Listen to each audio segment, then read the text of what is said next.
Qaytыс болған пендеге бата. Жерленген соң айтатын бірінші бата. Бисмиллахир-рахманир-рахим. Бұл өмірге еріксіз шырылдап, жылап келеміз. Таңдай алмай тағдырда еріксіз өмір сүреміз.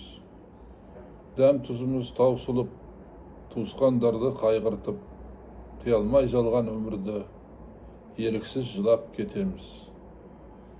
О жаратқан құдірет, бақилық болған пендеңнің аты жөні. Қабірін жарық ет, топырағын торқа ет, жатқан жерін жайлы ет.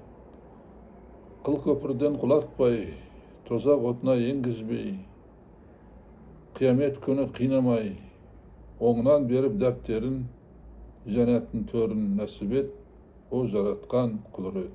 Аумин. Алда лайк басатын белгі бар. Басып жазылсаңыздар құп болады.